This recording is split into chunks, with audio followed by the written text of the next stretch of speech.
Hello students, Mr. Young here. Welcome to Chapter 22, Lesson 1. It's called The Movement Begins. But what movement? Well, it's the progressive movement, the progressive era. But what the heck is the progressive era? What was progressing? Was it Mr. Young's bean collection progressing? Was it the plants in my office progressing? Was it the era of April 2017 when Cartoon Network premiered the new season of Rick and Morty without telling anyone? Was that progressive? Was that the progressive movement? No. You see, the progressive era spanned roughly from the 1870s to about 1920. Government and big business had corrupted. They were about as rotten as that packet of Szechuan sauce you've been saving from Mickey D's since 1998. So to fix these problems, you had an era of reform and reformers called progressives and the progressive movement. That's what it is. They were progressing society by fighting corruption, expanding democracy, and reforming society. We'll learn all about it starting on the very next page. Let's check it out.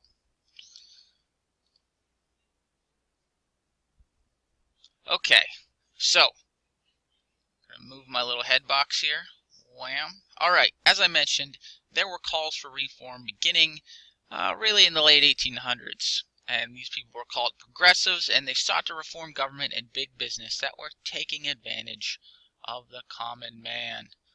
Now, not that because our section, the political machine, not that political machine, that's Optimus Prime. No, political machines were powerful groups that controlled the local government in many cities.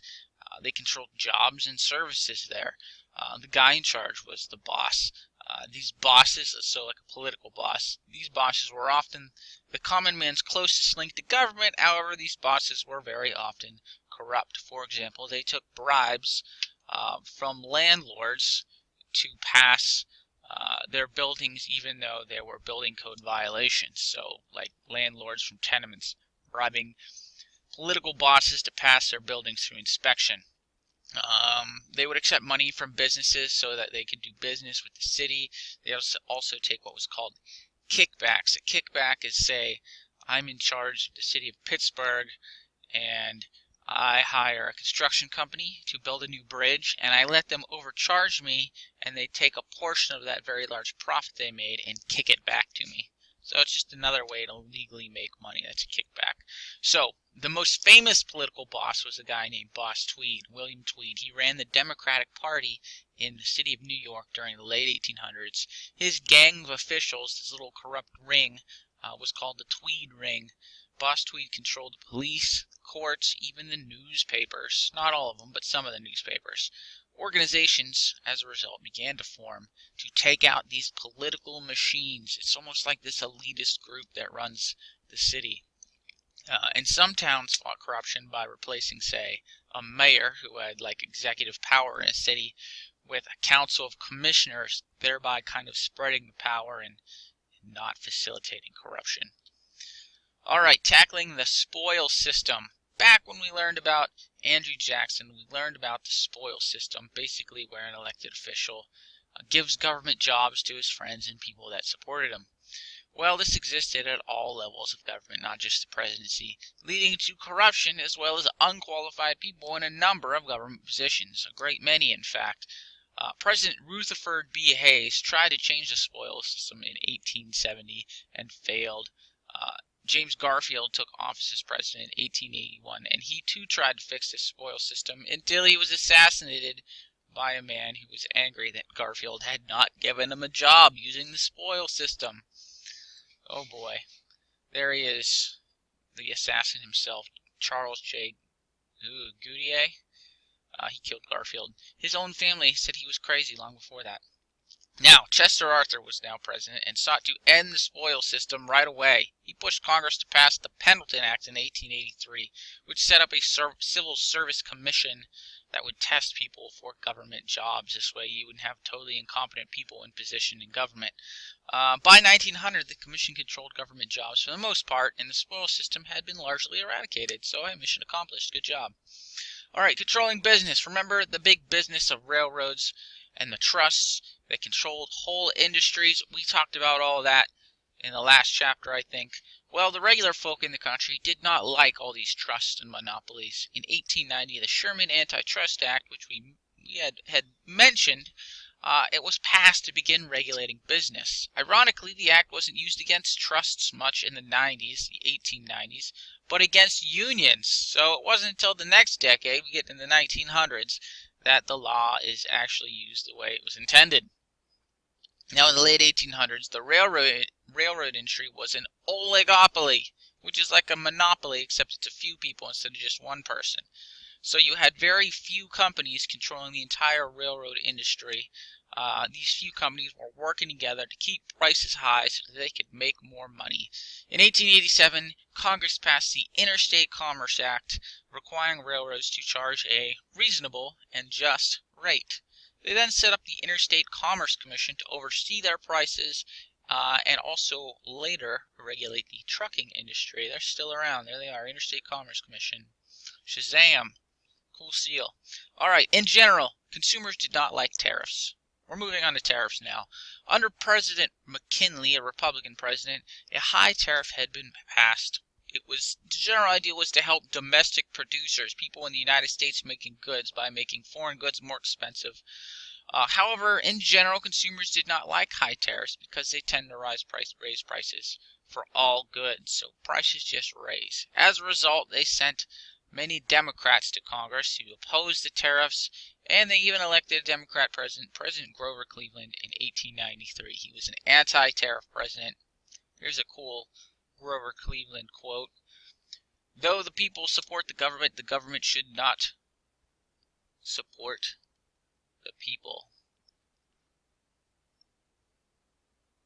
Actually, I don't know what he's talking about there.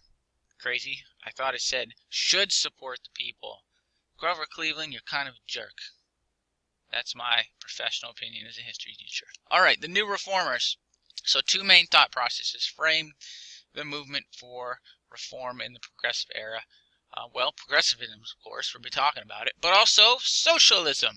In socialism, the government owns resources and manages major industry on behalf, that means for, the common people. Eugene V. Debs was a labor leader that we've mentioned before, and founder of the American Socialist Party. He ran for president 5 times, but never won more than 6% of the popular vote. Socialism just didn't take off back then. Alright, progressives, just like the socialists, were concerned with so few people holding so much power, like oligopolies and stuff like that, but progressives wanted the government to regulate industry, not to own the industry. So it's a pretty significant difference, even though some of their goals were kind of the same. Many progressive policies were aimed at helping people that weren't well off. They were more aimed at helping sort of your common man. Alright, that brings us to the muckrakers. Where are we at on time? 8.5 minutes. Okay, so reporters helped to make big changes in the country. Reporters that exposed corruption or raked back the mud so you can see the dirt, they were called muckrakers. Muckrakers exposed terrible conditions in factories and corruption in business as well as government. For example, Upton Sinclair's book, The Jungle, exposed the Chicago meatpacking industry and their mistreatment of workers. People were like horrified when they read about it. And this led to the Meat Inspection Act and the Pure Food and Drug Act, which still protect us from, basically bad products to this very day. Oh, and ending with democracy expands. So democracy expanded in a number of ways during this progressive era. For example, in Wisconsin, they started using direct primary elections. A primary is when people vote on who will appear on the ballot, almost like a semifinals of elections. For example, in the recent Democratic primary elections, before this last presidential election, you had Hillary Clinton versus Bernie Sanders. They were both Democrats, but they were running against each other to see which one of them would represent the Democratic Party on the big election, the presidential election. On the other side, you had Donald Trump running against a bunch of other Republicans, a whole lot of them like Ted Cruz, Ben Carson, Mike Huckabee, and they all competed to see who would be on the ballot against Hillary. That's a primary election. So they started doing that, whereas before the party just used to choose who would run. So it was less democratic and it became more democratic. Over in Oregon, they introduced new ideas like initiative. An initiative allowed citizens to put an issue on a ballot in a state election. So you're now able to put, citizens were able to put issues right on the ballot to vote on. Another new idea was called a referendum, where voters have an opportunity to accept or reject laws. You hear about those in modern news, but it usually has to do with the legalization of marijuana. That seems to be a common one. There's one more, a recall. A recall is basically when voters vote to recall or remove incompetent elected officials. So don't do a bad job as an elected official or you could possibly be recalled. These three reforms, called the Oregon system, were adopted by a number of states, so things are becoming more democratic. One more item before we go. Congress passed the 17th Amendment in 1912, allowing for the direct election of senators. The 17th Amendment was pushed by progressives and ratified by the states in 1913. Remember, constitutional amendments need to be ratified by the states. It basically allowed people more say in government. Remember, before the 17th Amendment was passed, state legislators chose who would be the senators for that state. But after the 17th, senators are now voted on, and now we still vote on senators. But it wasn't always like that. It's only been like that for about 100 years. Before that, they were chosen. Now they are elected. So the whole process became more democratic. On your next page, you have a quiz. It's your standard 10-point quiz. 5 questions, multiple choice. If you have any questions, please let me know. Otherwise, have a wonderful day, and we'll pick up again tomorrow.